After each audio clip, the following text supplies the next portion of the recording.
Asked a few times about Mason Mount and Matthias de Ligt. What is the situation with them? Because Matthias has not played since last time United played Palace, and Mason scored against Palace, so it's kind of a shared history. Yeah, Mason's getting closer really. He's on the grass. He's getting closer, so he's looking to kind of train and being around it pretty soon. So he's getting close. Just had to be patient really a little bit, and listen, he's a big player for us, Mace. So looking after him, making sure he's ready, and big finish to the season. So good news that he's getting really close. Matthias a little bit. He's had a back issue, which is just been a little bit slower to progress. Really, it's something that we've been kind of working through, and he's getting there. He's in the right direction, but as I said, he's just a little bit further behind. So it's one of those things that's disappointing, but it's unfortunately part of football. So we'll get him back when we can. Is there even a remote timescale for him? Because obviously, when he was injured the first time, Ruben said, "Oh, well, he'll be back like next week," and clearly we're months down the line now. We've got an international break coming up. What? No, it's just the nature of the injury and the kind of issue in the back that it's a difficult one to kind of pin down in some ways, and especially time-wise. So he's definitely improving, so that's a good thing, and we're just working towards that. Really, there's not much at this stage that I can give you anymore. Really. Afternoon, Michael. One player you'll be familiar with is Harry Maguire from your previous stint at the club. Just wonder, when you've returned, what kind of player you now see ahead of you, and of course his contract situation. Did the club plan to maybe sit down with him in the near future, just about what his future could look like? Harry's he's an impressive character. You know, he's obviously he's had a great career so far. There's hopefully there's a lot more to come. I think even what he's been here in the journey and the experiences that he's had, certainly since he's been here and with England as well, I think showed exactly what he is. I think we all know the player that he is and what he's capable of doing. And again, the other night there, I thought he was fantastic. You know, and experience helps in that. He certainly, his attributes help in that, and his character. You know, and his willingness to put himself out there, and he's really impressive at age, and he's been really important for us. Saw in a recent interview with your goalkeeper, Larmans, he was talking about one of the reasons why he feels there's been an upturn in form is the clarity of the messaging that's coming through to the players. Can you give us an insight into how you go about making sure that you convey to each player what it is you want from them?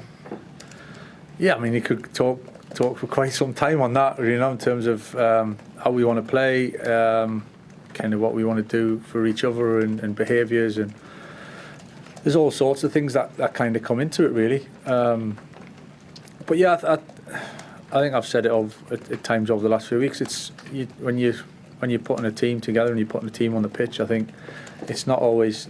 You try to make it as clear as you can. I think clarity is important. It doesn't necessarily mean that it's simple.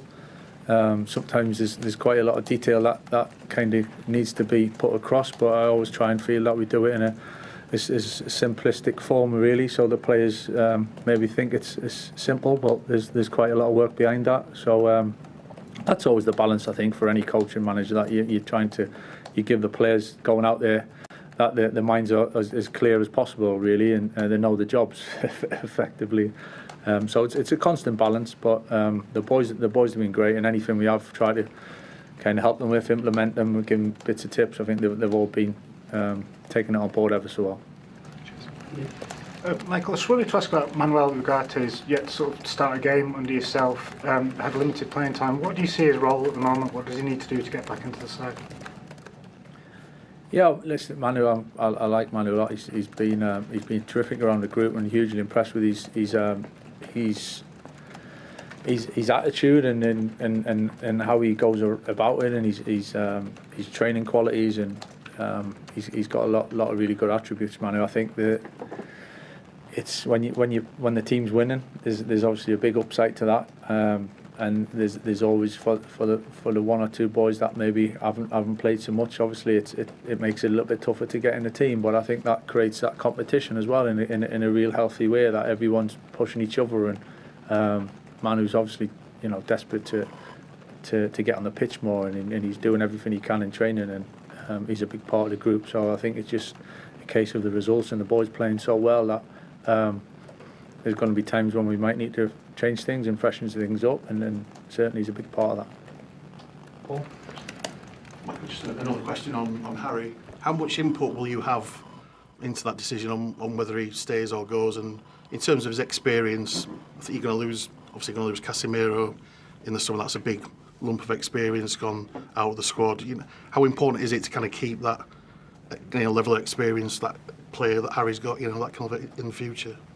Yeah, I think within the squad, I think there's always that balance. You know, you want certainly want that younger potential and that excitement of developing players and helping players. You need that little sweet spot in the middle, I think, where players at the peak. I think you certainly need that within the group, and experience is massive. You know, it's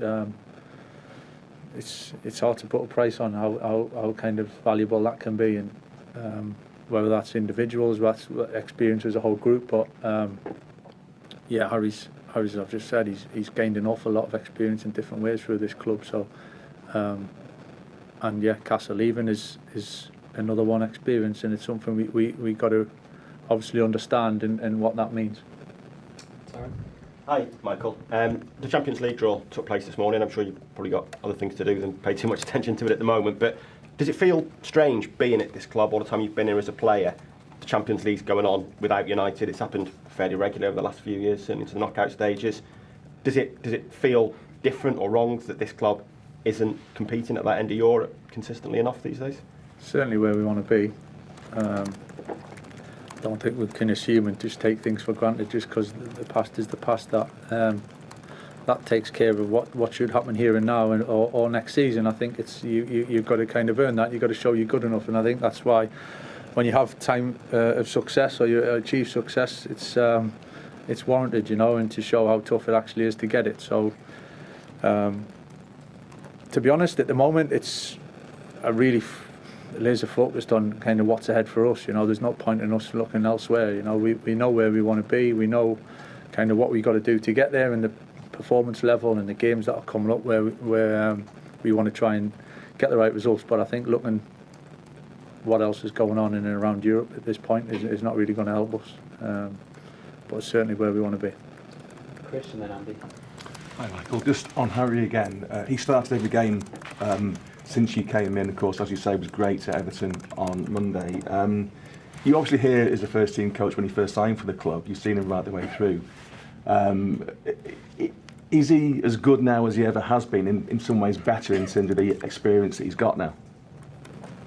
There's a case, I think. It's I think as your career goes, and just touching on it there, I think when you're a young player, everything's fresh and everything's new, and you're kind of fearless, and there's not many scars there, so you kind of it's full of excitement. You get to your kind of peak years, which kind of where you're at, and you feel good, and everything's there. But there's obviously you've had a few ups and downs along the way, and then I think you start getting towards the later times, and experience that you've gained then makes you a better player, or should make you a better player from learning from that. And I think we've seen that with Harry's performances of late, really, of what he's brought to the team, and he's been so important as well as many others. But so I think that's why experience is important to use it. I certainly felt it when I was playing that. It was 30, 31, 32. That probably was my best years, really, of just being at that sweet spot of being able to do it physically still, but using the kind of experiences to know what's coming, and probably seen a bit of everything by that stage. So it's not a surprise. Well, we just had quite a big break before the last game, and you know, when there's a lot more games, I think, in terms of squad and being rotations or having to change things for physical reasons or game to game, I think that comes into play. It's obviously the challenge of managing the group. There's huge positives to it, and you know, the results we've had in playing well, winning games mostly. I think that's the huge positive. But there's certainly a big awareness from me and the staff of how important everybody is in the group, and it's something that we do have to manage, you know. So there's a balance to it, but there's definitely a big positive to the fact that we're in a good run of form. And even though sometimes it's the same players on the pitch, I think game to game we've changed things, we've tweaked things. Some of the front players have played in different positions. Luke, for instance, has played in different roles when we've been in possession, so it doesn't necessarily mean it's copy and paste and we go again, but there's certainly a feeling of trying to keep the momentum as best as we can as well. Hi Michael, can I just ask about Ben? There's been quite a few calls for him to start after his goal scoring record off the bench, but is there an argument for why break up a winning formula when can you leave a player of his ability on the bench and, you know, in like a Solskjaer role kind of thing, like a super sub, and what does it say about the character that he is that he can come on and make as much an impact as he has? I just think the whole thing is a real positive, to be honest. I think it's certainly not a decision that is a one that I look to in a negative way or anything like that. You know, as I said, we're playing well as a team. We've been winning games, and I'm still not getting carried away and thinking that just carries on. But certainly within the group and the forward players have scored a good number of goals so far. And Ben's been so good, you know, in so many ways for us. And it's really not a drama, believe it or not. You know, for kind of how people see it, it's not a drama, and I think it just shows the qualities Ben's got for what he's produced over the last few weeks. And if and when he starts the next game or the one after, I think it is what it is, you know. But he's doing so many good things as well as the team that it's a good position for us to be in. Catherine. Hi, Michael. Your front three in the false nine system hasn't paid off against Everton and West Ham in recent weeks. Is that going to prompt a change this week for Shesho to come in, and why is that? Why hasn't it been as successful against teams like West Ham and Everton? I don't think we've played a false nine, to be honest. I think Brian's played up high on the last line for a lot of the time, so it's just as I've just said there, I think we've played similar players, but we've played in different ways. 4 points from 2 games is not bad away from home, so it's not so bad, and being able to change it from the bench and make things a little bit different towards the end of games is a real strength. So I'm pretty happy with the way things are. Welcome back to Premier League Friday. The man there, Benjamin Shesko, is Man United's new super sub. So is it time for him to start? This week, Diogo Dalot sat down with our reporter Dan Kahn to discuss Sheshko's goals, as well as the impact of Matheus Cunha and Brian Mbeumo. With the likes of Brian Mbeumo, Benjamin Shesko, Matheus Cunha, feels like they're all thriving, wearing that red shirt. What do you think has set them apart, maybe from other players you've seen at your time at the club?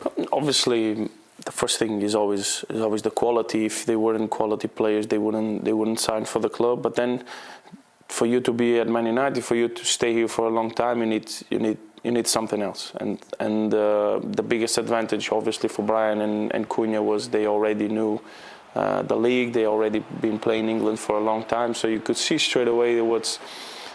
Playing the game was a little bit easier for them, and then you can see now Ben is a really good mentality person, so he already knows that he needs to work really hard to be at this level, and you can see the differences, and you can feel when a player goes to the bench what type of profile he is. If he comes on 5 minutes, if he comes on 2 minutes, if he comes on 15, how does he react? Even if scoring goals the next game he goes to the bench again, how do you react? And this is insights of big players, in my opinion. And he's still a young player, so he knows that he needs to work hard. He needs to work really hard. And I'm very happy that it's being like this, because we also need players that have that type of mentality.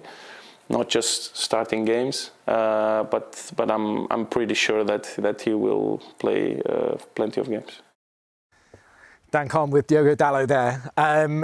Lads, he really is a super sub. And you look at the goals that he's scoring, there's some seriously important ones. I mean, Sid, for you, is it time for Shesho to start? Yeah, look, confidence has turned. Since Michael Carrick's gone in there, everyone's got a spring in their step, but the goals that we see there, I mean, like... There's 6 in his last 7 as well. Yeah, really, really good. And you can see the turn as well. You can see him when he comes on. Yeah. He's like, I'm going to come on, I'm going to make an impact. I mean, this one here, he literally just look at the bottom of the screen, afterburners on. And what I love about this is he's still got a lot of time to that when that pass comes across, that's going to feel like an eternity to get to him. So he picks his spot. That could easily go 3-4 months ago over the bar or just wide. Now he's picking spots, he's hitting the target. It's really good to see. I was going to say, as a player, to actually score, I mean, on telly as a fan, you look at it and go, oh, it's just him and the goalkeeper, he hits it. But as you say there, it feels like an eternity. And does it change your view on his mentality, maybe, that he's picked his spot and he's gone with it? That's it, the confidence.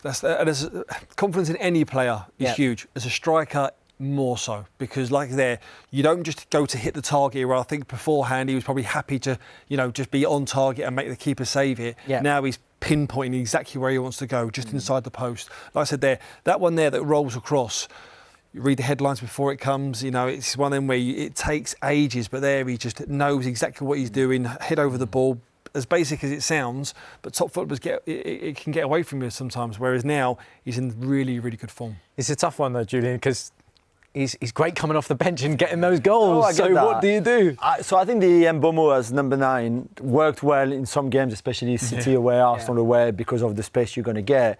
And as we saw in the last 2 games, the Everton one and the West Ham one before, Mbomo as a 9 in those kind of games where the opposition leave you the ball and play quite deep, doesn't work out. And actually, the 2 assists that Mbomo gave is one Sesko is on, and that's when United scored the 2 goals. So for me, in a game like that against Crystal Palace this weekend, where you would expect Palace to be a bit like that, play Mbomo on the right, bench Ahmad, it's okay, he can come off the bench, and then start Sesko up front, have Cunha on the left, Bruno as a 10, dictating the play.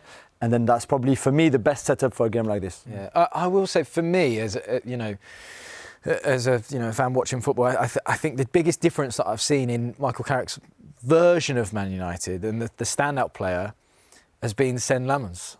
I think he's been fantastic because I think he's just doing the basics, and it's what almost Man United have been crying out for from one of their goalkeepers.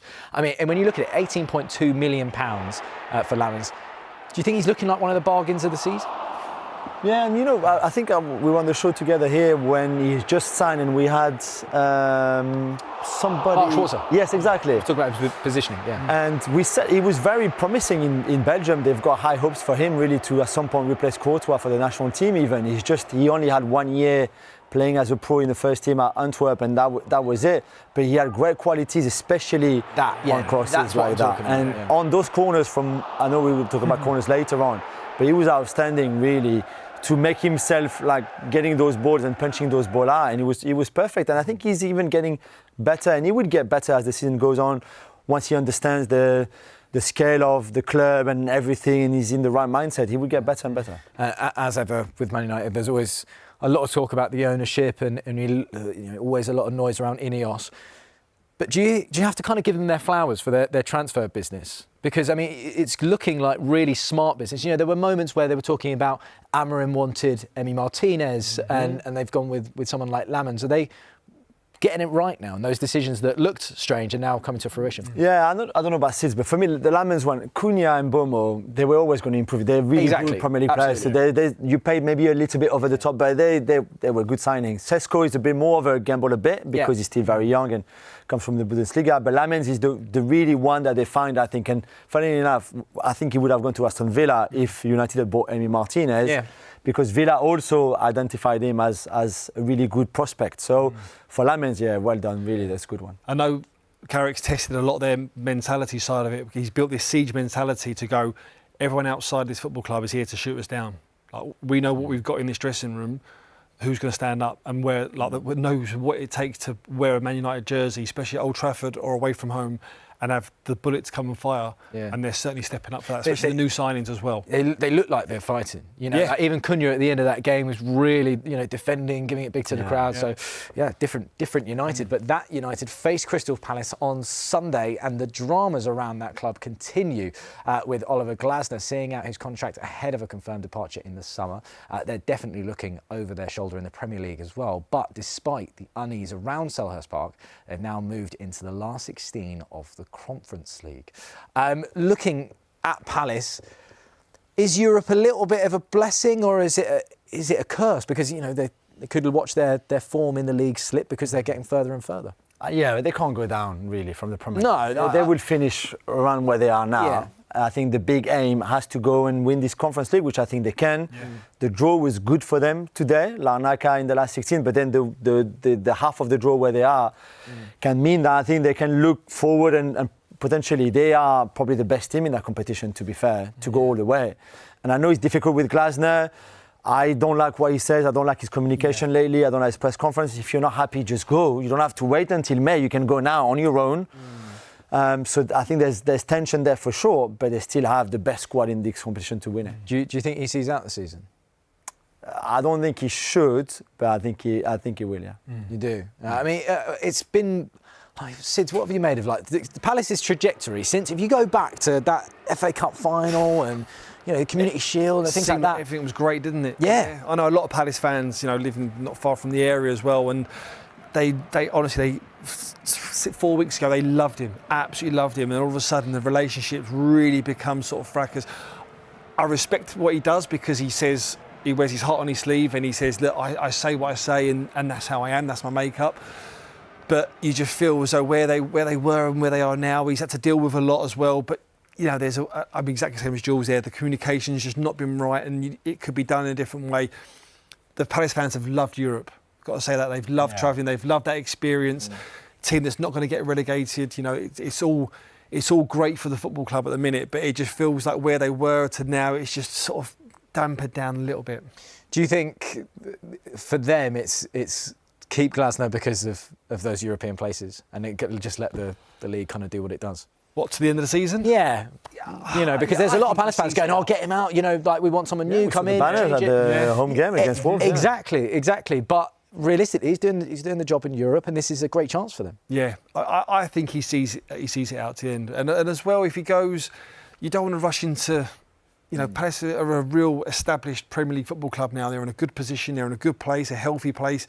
If they're looking for a new manager, which they obviously are behind the scenes, is that going to be when the season's done? Is that manager at a club already? Then they've had discussions and it's going to come in, and they've got to tread a real fine line, because we've seen with clubs beforehand that make real rash decisions, it can quickly sort of escalate. Absolutely. Man United could still win it. Look at Man United. How come we're not talking about Man United and they're playing well? Don't talk about Man United, bro. Man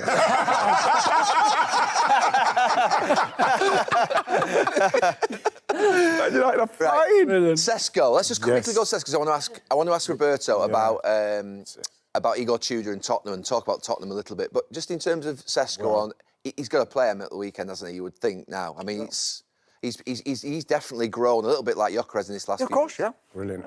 Confidence, yeah. But even early in the season, remember, I think we mentioned where he was missing 1 or 2 chances, but he was getting into the good positions. You're thinking he's doing a lot of the right stuff. Yeah. He got a lot of confidence and belief. Does he look quicker and more Did you see when he set off? What was that? Is that always the case when someone's scoring goals? They just look a bit. You've just mentioned there, attacking players do look a bit. The weight's been lifted off their shoulders. I'll tell you what was really good about that United. Exactly, I was just about to say that, Scholesy. Maybe the test will be when you go, no, you're going to be the main man now. Can you take that? He's coming off the bench and getting up to speed with the game. If it's working as a finisher, though, why not keep him as a finisher? I tell you, that goal with Cunha's work in that on the end of the pass, but like, you know what was good about it is that what people will underestimate is the balls coming across from to Sesko, coming off the... His concentration and finish was so... Brilliant, honestly... He had a long time to look at it. A long time to look at it, and this is what I've said. People underestimate, right? People underestimate. They think that's easy because it's just him and a goalie. But that finish and the contact, again, remember, Roy, when I say about going to the basics when it's coming, the timing, It was fantastic, and he done the same with that goal where he curled it in the top corner. The good thing for United with the attacking players there, it's not all on Bruno now. There's a bit more support for Bruno. It's not always on Bruno to find that killer pass. Them lads do look for a striker. Yeah, Bruno had one of his most difficult games, I felt, on Monday in some ways. But you're right on Sesko, because everybody in the stadium, as that ball came across to him, knew what he had to do. What he had to do, yeah. But he had a long time to look at it, but he just did it. Executed it, brilliant. And you wasn't sure he was going to do it. No, you didn't. But when he did it, you thought... Yeah, but you know what? I'll tell you again, again, because I always look at the replay and watch Def. His whole demeanour, he's going to score. Because he didn't look at the goal, he didn't look at anything, because you know when it's coming there, you're going right back in there. And the goals don't move, do they, Ian? Absolutely, absolutely. Don't move. Bam, in there. And so again, don't have to look. I'm looking forward to seeing them two next season. Roberto, have you got the best midfield in the world? Bruno Fernandes, Vitinha and Bernardo Silva. And João Neves. João Neves, who plays right back. He played him right back, did you, last game? No, I think tactically you need to find solutions. I think obviously when you got so many midfielders, what we did with João Neves, and he did it with Paris Saint-Germain, is off the ball would be a right back. And then, on the ball, he will be inside, and then he plays in his role. I needed you as a coach, Roberto. That would have... England manager.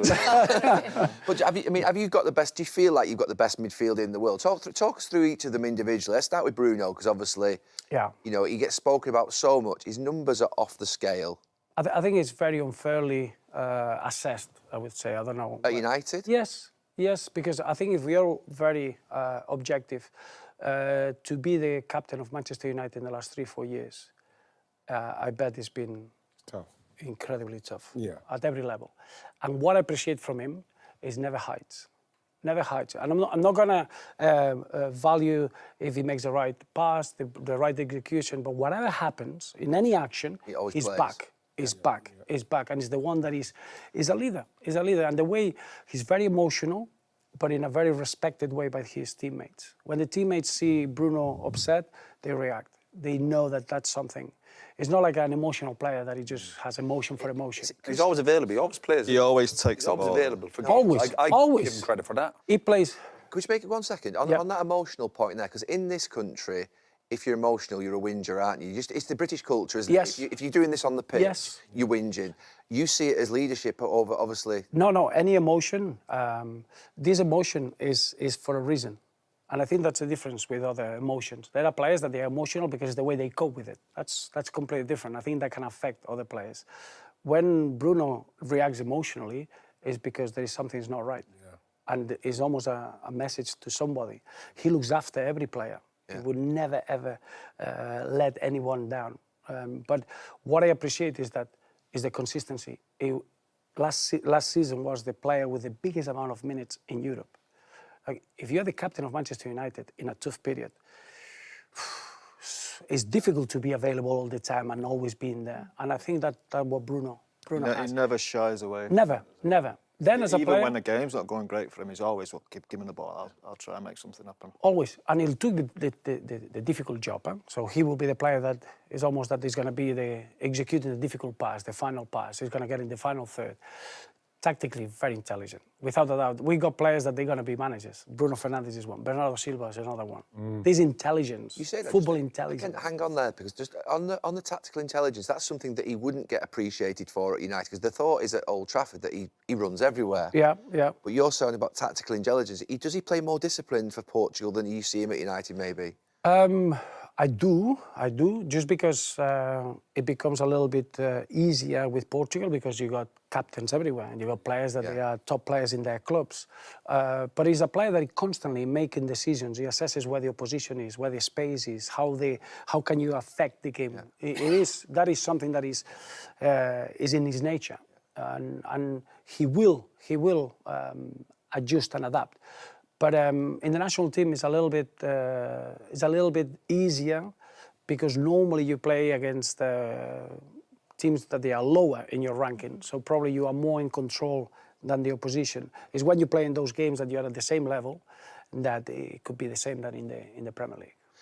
Bernardo Silva, I mean, to be fair, I think I said a few weeks ago on commentating on Bernardo Silva, every time I watch Bernardo Silva, I always feel like he's almost like the player's player, the player that everybody in the league will admire. I think you had a little bit about that when you were a player. I think people just admired you from everywhere. How would you say? I mean, he's incredible. I mean, he's almost defending, he's attacking, For- he's everywhere. Yeah, for me, it's the example when we speak about what the Portuguese footballer should be, is Bernardo Silva. And when I say that, it's because he's a tactical guy. He wants information. He wants to know where the space is. He can play inside. He knows how to play inside. He knows how to play on the outside. He's not a quick player, but he's so intelligent how to drag you out. And then technically, he's a gift. He's left-footed, but he can use both. But then he's a competitor. And this is what I found that is incredible in the Portuguese culture, is you got this mixture in the same player. Normally, we used to have the players that they were very tactical, and they were always the ones that they want to be creative, and then you had the competitor. Yeah. But to have both, and this is Bernardo Silva. When you've got somebody, if you want a reliable job, it's Bernardo Silva. If you want to mark the biggest guy in the box, it's Bernardo Silva. If you want to appreciate where the space is going to appear, it's Bernardo Silva. If you want to attack inside, you're going to use it with Bernardo. If you want to attack in the outside, you're going to use Bernardo. It's this intelligent guy that then has got incredible standards. When you speak with teammates, they all appreciate what. You've no worries about his physicality, and even in the World Cup, his football intelligence covers his lack of physicality, shall we say, in terms of running speed. He's not the quickest. It's a bit like Scholes. You could focus sometimes on a player stuff he's not good at. Yeah. But then don't take away from what he's brilliant at. The perfect. Do you think his intelligence covers kind of all of that, really? Totally. When to move, where to get to. Totally. The perfect player. If we start with as coaches as the perfect player doesn't exist. Right, okay. There's no the player that he can do everything, that is quick in transitions, that he can control the ball, that is intelligent. He doesn't. But I think is the strength of that player good enough to control the game or to affect the game? And that's where Bernardo is super strong. He can dictate and he can affect the game with his qualities. You always, that's true that in the international football, if you say, okay, if you want to be a world champion, you have to play 8 games. Can you cope with 8 games with that physicality, with that? That's something that you have to manage during the tournament. Nowadays, that's where the squad comes into it then, isn't it? And you can manage everything, but in terms of being able to affect the game with your strength and qualities, without a doubt. I think you can see that because Pep respects him so much, because obviously he's so strict on his kind of structure, but with Silva you do sometimes see him drop beside Rodri and then he'll go higher, and I think he's so trusted, but Pep isn't a big fan of that. So yeah, but I think he goes everywhere because there is an instruction. I think what he does, I think he gets his teammates out of trouble sometimes. Do you know what I mean? There might be areas of the pitch where it's 2v2. Yeah. You see him, he sprints over and bees that man. Yeah. Speaks well after games, even when City were having a difficult spell last year. He came out and he was critical of players, but not overboard, and he's produced a couple of, obviously, you said defect there, Roberto, he affects games. He does. That's what the top players do, don't He does, and he's prepared to do the things that nobody sees.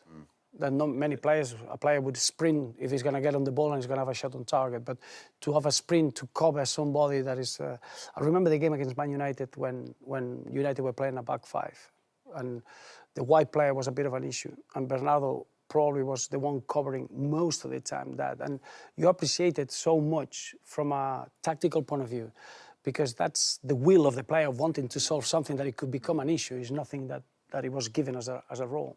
And that's intelligence that he has. But then Vitinha, when you got these role models in Portuguese football, it happens that Vitinha now is looking to Bernardo Silva and is looking to Bruno Fernandes. Then João Neves is looking into those sort of profiles. And that's so contagious. And that's something that probably you need to take in consideration as well when you put the squad. You don't call the best 26 players. You don't. You call the best, the 26 that they make the best team. And all these aspects come into way big ones coming up for Spurs, and just like that, it's prediction time for Tim and Rachel. We're starting with Bournemouth against Sunderland. Rachel. Ooh, tricky one. I like Bournemouth at home. I think they've been playing better football as well and found their groove. I'm going to say 1-0 Bournemouth. Tim? 2-0 Bournemouth. Burnley, Brentford. Burnley 1, Brentford 1. I think Brentford need to bounce back, so I'm going to say 2-1 Brentford. Liverpool, West Ham. 3-0 Liverpool, I think. Liverpool 1, West Ham 2. Ooh, the run is coming to an end, says Tim. Okay, what about Newcastle, Everton? What's your prediction? Newcastle 2, Everton 0. I think that could be one each. I think it'll be tight. Leeds Man City. I think this could be another lively game. I think City will edge it 1-0. Leeds will come out, Man City will let them come out, they'll let them score and then they'll beat them 3-1. Lure them in. Come on. Okay, on Sunday there's Brighton versus Forest. Brighton 1, Forest 2. Oh. I think this could be goals. I'm going to say 2-2. Fulham Spurs. Oh. 1-1 for me. Okay, 1-0 Spurs. Man United Crystal Palace.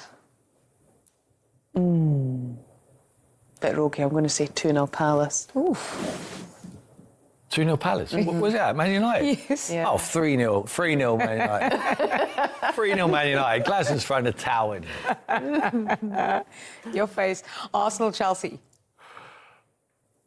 Arsenal 1, Chelsea 1. 1-0 Arsenal. Which game are you most looking forward to since the weekend has already started? I'm not looking forward to it, but I want to see the result. I don't want to see a positive one. It's Fulham Tottenham. But to say I'm looking forward to it would be pretty of an over. You're dreading it. I can't bear it. Can't bear it. But I think they beat Palace next week. Okay. Well, I'll be at that game. I'll text you the score as it's happening. Yeah. Okay. What are you most looking forward to? I actually think Leeds Man City. I think that will be drama of some kind. Well, speaking of drama, we've already had plenty of drama this evening at Molineux. It started with a victory for Wolves over their